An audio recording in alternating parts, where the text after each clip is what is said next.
This is the Ryder and Lisa replay. Brought to you by Southtown Hyundai. Check out the Southtown Hyundai Advantage at southtownhyundai.ca.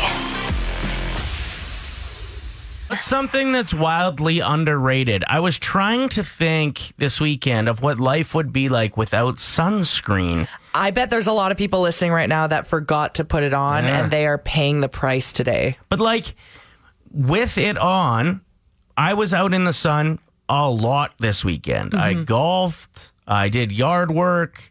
I didn't have to worry. I truly felt protected under the sun because I used like SPF redheaded person. Trying to navigate a sunny weekend like that without sunscreen would be crappy. You'd have to have an umbrella everywhere you go. Like it's just such an amazing invention. And when you think about it, it's like strange that it works as well as it does. Well, and if you're sloppy with your application, like you'll see a full handprint on your arm and you're like, oh. So this does work. Whoa. This text says toilet paper, and I would have agreed. Yeah. But you have your bidet now. Then I got a bidet. Okay, I'd like to add something to the list of things in life that are underrated. Sneezing. Haven't been able to do it in a year because people judge you. But when you get her done, feels good. what an amazing feeling. Especially when you're alone and you can just let her buck. Sometimes when you can like smell your brain, it's weird though. Don't ruin it. Well, What do you mean by smell your brain? like you sneeze and then you can like smell it. Like it's just That's in just the snot. air. No, Isn't it's that just old, snot? old brain air is what it is that you can smell. Disgusting. Yeah, see? What else is underrated? How about when you are home alone? Like when the roommates leave. Let's say your husband takes the kids, just even if it's just for an hour. Wow. Right? Like being home alone, it's underrated. Yeah. You get to watch whatever you want on the TV. Nobody can judge your snacking or drinking. Yeah. Scratch your crotch, like whatever. Okay. Who cares? Brand new socks, a text we got, but then we also got one that says being barefoot. So Okay, grounding is really underrated. Grounding, when you go outside and you stand on the grass barefoot, it's so good for you mentally. What? It's good for your Really? soul. Oh, it's amazing for I've never you. even heard. The only grounding I got was like being sent to my room and like not being able to go to my friend's place. No, you're supposed to take time out of your day to stand outside. Maybe not in the winter, but it's really good for you. And this text, I think, may take the cake. Slurpees when you're hungover. Super underrated. I drink Coke Slurpees when I have migraines, so that adds up to me. When you're hungover, though, you have to be very specific with your Slurpee choice. It has to be 7-Up mixed with like a blueberry. Orange is okay. Blue Grape. raspberry. No, they're all pretty good. No, grape is disgusting. Only serial killers drink grape Slurpees. Look it up. Ted Bundy loved them. Just kidding. I actually don't know. Making things up over there. Play 107. I think women's phones are, on average, probably 60% greasier than dudes' phones. Why? I'm not talking about like the messages inside. Yeah. That would be a completely different story. You just mean physically they look gross? Well, no. What's wrong with my phone? Okay, It looks fine. Let me see that slippery Here. thing. No. Yeah. Oh, fell out of my hand. But like, Oh, it's clean. no, it's filmy.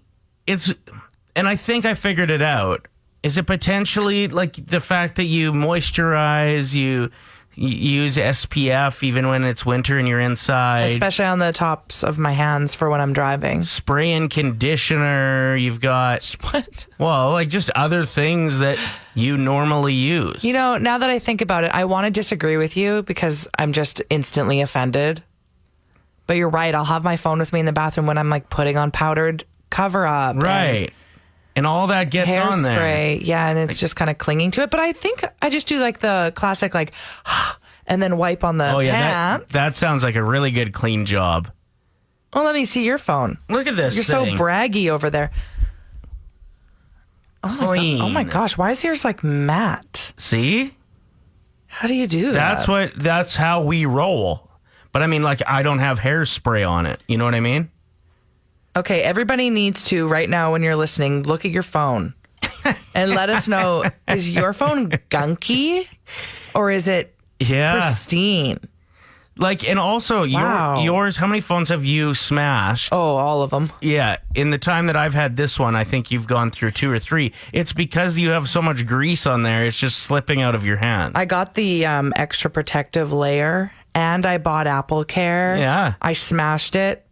But like all of the little smashed pieces are underneath the protective film. care, so like it's doing okay. You have Apple Care? Why Yeah. don't you just go get it fixed? Lazy. Okay. Something good. For Gabriella Cruz Boudoir and Photography. Be your beautiful self and discover the art of boudoir at GabriellaCruz.ca. Play 107. Love my story today. It's a 20-year tradition. There's a school in Minnesota. It's an elementary school that, again, 2 decades ago, there was a female duck who decided to nest in the school's enclosed courtyard, which wasn't a very good idea because there was no access to the pond Okay. from there. And you know how they walk them to the water like ducks? The school figured out that all they had to do was just open the doors and let the ducks walk through the school to the pond on the other side. And they've been doing that for 20 years because there's an office that overlooks the courtyard where the duck always gives birth. These cute little elementary students get to watch these little ducklings, and they make sure everyone gets out of the way in the hall. And for 20 years, there have been ducks leading their young to water. So cute. Yeah. Tell me something good. My story is about a 12-year-old who will win the title of Grandson of the Year, if that's ever a contest. His grandpa has been in a very sad mood ever since his wife of 57 years was put into a care home last summer. Don't do this to me. He said he just doesn't feel at home anymore in his home. And his So 12-year-old sad. knew that he wanted to cheer his granddad up and came up with a plan to give him the surprise of a lifetime. Malcolm, who's the grandpa, has loved Spitfires ever since witnessing a dogfight over his head involving the vintage aircrafts as a boy living in London in World War II. And so he's always just been obsessed and fascinated with these planes.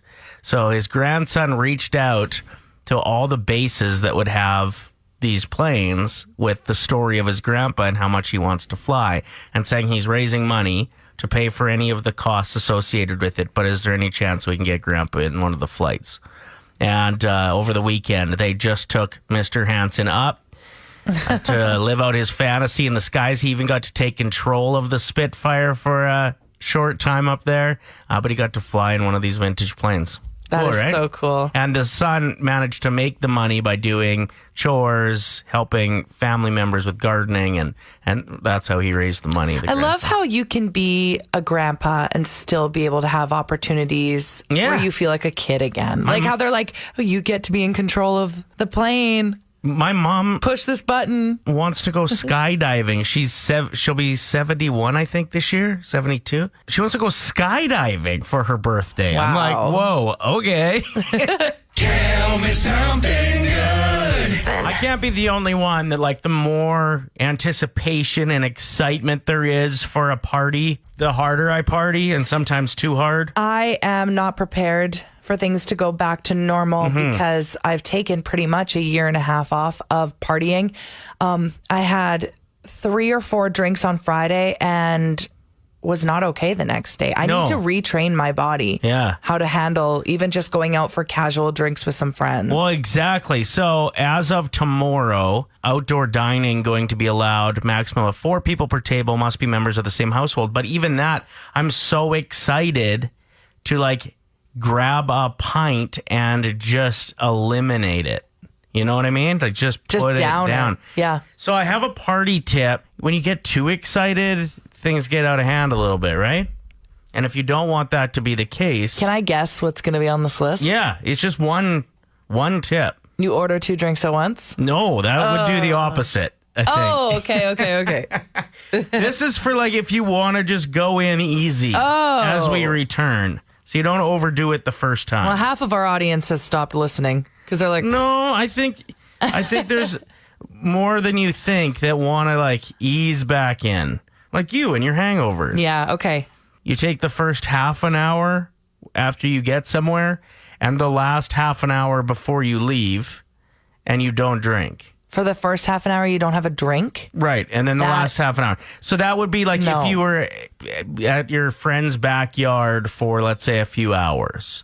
I know you're saying no. Well, but because you're so excited. yeah, and that's where you get in trouble. What I'm saying is if you don't want to roll in, crack and chug a bunch of beers, and then you're wasted, this is just a good way to ease back in. Even if it's 15 minutes, if you go to like a patio, just have a glass of water first. And then the focus isn't on just getting piled up. The focus is on socializing, the weather, taking it in. The focus is off just the liquor, you know? Okay. Start with a water, end with a water. When I was a bartender, it was always the last 30 minutes when the bar was still open, where 70% of the people that came up to the wood needed water. And I always respected that. As much as it was really annoying for water, because that's also when a lot of people come up to the bar and they're like, oh, you're almost closing? I'll get 20 shots for my friends and I. And that's when you can really start to make money. But I always respected the water chuggers at the end of the night. The water before you go. I think it's important. And who was feeling better the next day? Probably the water chuggers, not the guy who just got 20 Jaeger bombs. Exactly. 07. What's the craziest thing you found in your dog's leftovers? One of my best friend's cousin was talking to us. This was years ago. She's like, I've been so stressed. My dog was pooping out one of my thongs. She had to pull it out. No. Allie hit us up on the text line and said that she had to pull out the rope toy that the dog ate and was happen. Stuck on the exit out. Also, she found a Nerf gun dart in one of them like that. 780-784-7107. The reason we bring this up is because I found one of my daughter's hair bows. It was sparkling under the sunshine. You're like, what is that? And little bow. So that made it its way into the garbage very quickly. Carpenter Corey texted in, hit us up and let us know about the strangest thing that you found in your dog's poop. He said, my brother's dog was a shepherd mutt. We were eating pistachios in the living room. We went outside. We came back. The bowl was empty. We thought maybe his wife emptied it. Nope. Took the dog out to use the bathroom and he was wincing trying to go number 2 and it had to pass all of the pistachio shells. So it wasn't even the actual pistachio, which I don't think they're allowed to have. Right. So the shell may have saved them. The shell was better. Yeah. Tracy said her dog ate her dentures. So she was finding teeth. Tracy! No. My damn golf shoes I'm still mad at. And I only found the Nike swoosh, to be honest with you. So the golf shoes just went missing? The left shoe went missing. And the dog pooped out the Nike swoosh. The Nike swoosh, yes. Just do it. Just do it. He didn't get any toys for 2 birthdays because I had to pay for a left shoe. It would be a really awesome thing if we could all just be 5% kinder in comment sections on everything. Yeah, or just don't comment. If you have nothing nice to say, don't say anything at all. Go back to that old saying, because I just saw on Edmonton Reddit, somebody posted a picture of the river, and it said, we're now entering those 3 lovely months where Edmonton becomes the most amazing place on the planet. Love the positivity. Love and it. Truly, this weekend, Edmonton is beautiful. it's bright and warm and awesome out until 10 p.m. You don't get that a lot of places. And there's not a lot of bugs right now, so... Even when you travel down south and it's 6 p.m. and you leave, let's say you're at a resort, you leave the dinner and you're like, oh, brr, what happened to the nice weather? It turns here, you got an entire evening on a nice day to enjoy. But the comment section disagrees. No, wait a minute. So their whole point was let's be more kind in comment sections, and then the comment section was mean? No, I'm just saying we need to be more kind. Oh, you're saying that. Sorry. I thought that was also a part of this person's post. My bad. Okay. No, that's just me saying it because I was really surprised how quickly this turned. And just a nice post about how Edmonton's great. Best place on earth is a bit of a far stretch. This comment here. Boy, you're going to be really upset when I tell you other cities also have weather and scenery. Hey, but you kind of have to respect Redditors because they don't care. You could be whoever you want on there. Remember that time that there was a Reddit thread about us? Yeah. And people were like making fun. Ruthless comments. Ruthless. Yeah. This one, LOL, what? Nice day, but the water looks gross AF. That's not wrong. It's pretty brown. Why is it so nasty the other 9 months of the year? Who would live there? Like all of these, they're just, okay, so we can't even take a nice picture on a nice day and be like, yeah, I you know love what? it. I think it's so funny. Anyway, 5% kinder challenge on comment section. Good luck. Spread it around. Play 107. Thank you for checking out the show. Let's fire up the music. Welcome to the 2021 Back to Work Fashion Show. Let's see all the wonderful ways that working from home has shaped our industry. Ryder, first of all, I just want to say it is just a true honor to be here hosting this fashion show with you on this beautiful Monday morning. Y'all know. Oh, we're getting started. Oh, look, here comes Jennifer, ready for a fresh new work environment with her black slacks. But oh, Ryder, if you look closely, you'll see they're still covered in cat hair.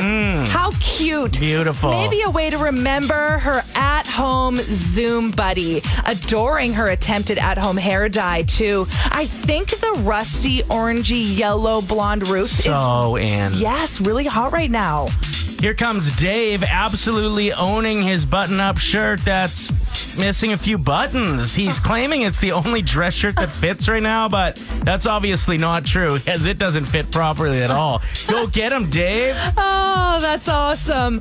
Love to see this. Check out Ryan coming down the catwalk owning the man bun and beard that he grew out over the past year and a half. Yes. Ryan is in used car sales, but I feel a career change coming. Perhaps opening a brewery in the Strathcona area. Just a thought, Ryan. You're looking great. I also love the flip-flops that are paired with dress pants. Who cares, right? And here's Brenda. She's over the moon with excitement to see her coworkers, and you can tell that excitement is oozing out of her from the sweat stains on her blouse.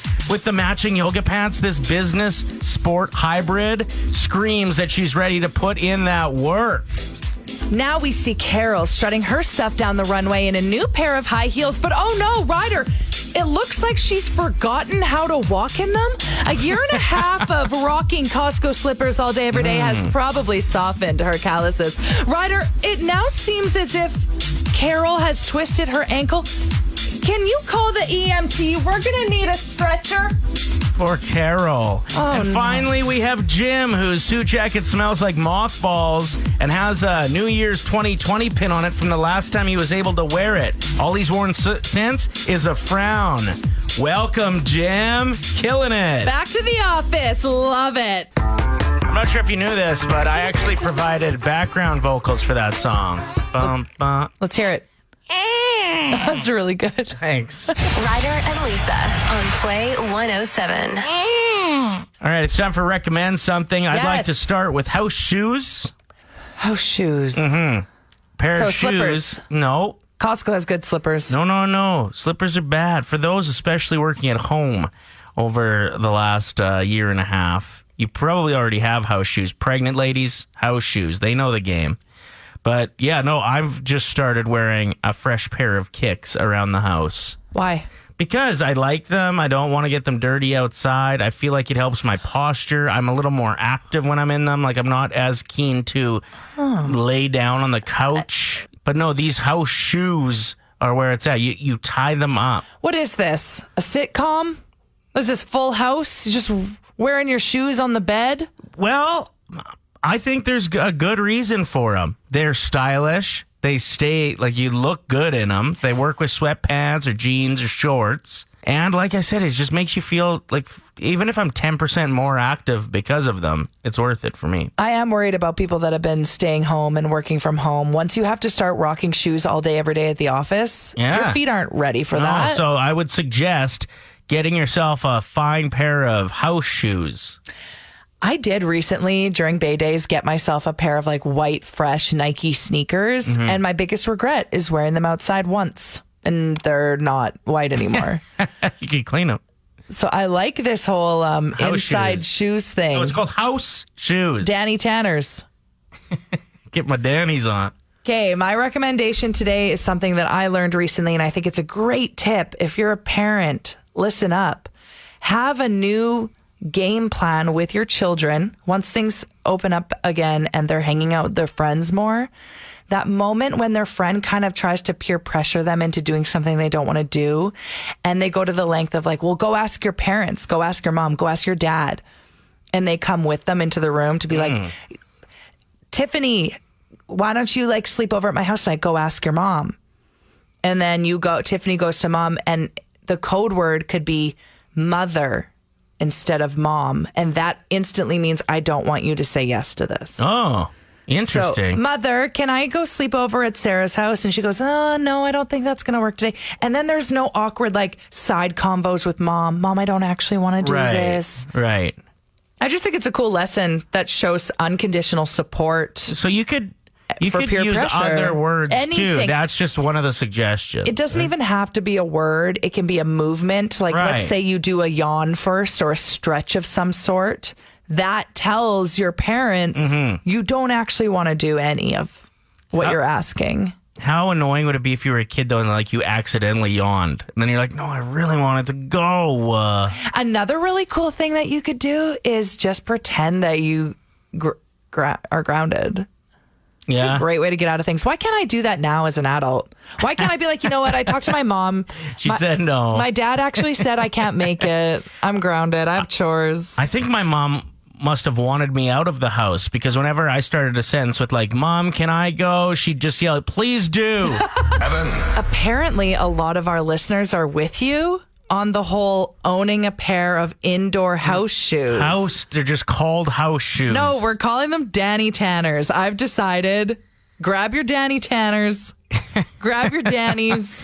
Yeah, it seems like a lot of people have indoor shoes. And I think probably a lot of people discovered it this year.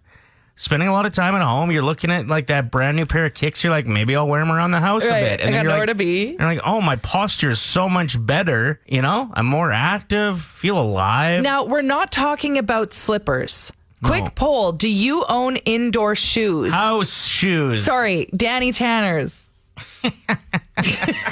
Indoor shoes are what like kids called them for like gym, right? You have your indoor shoes at school. And it's official. Your nickname has officially stuck for house shoes. You're calling them Danny Tanners, and everybody on the text line is here for it. Yeah, I think it's a brilliant name for them. Apparently, a lot of our listeners wear shoes inside, so I'm saying this now. They're forever known as Danny Tanners. Even if you're a teacher and you're like getting your students to put on their indoor shoes, grab your DTs. This text says, oh my God, my dad has indoor shoes, straight up Nikes with laces. His name is Danny Taylor. No. Two weird guys. I always thought he was strange for it. So the Danny Tanners are already embraced by Danny Taylor. Now all So we need funny. to do, we just need to tweet about it and tag Bob Saget. He's very active on Twitter. Yeah. He'd own that. Yep.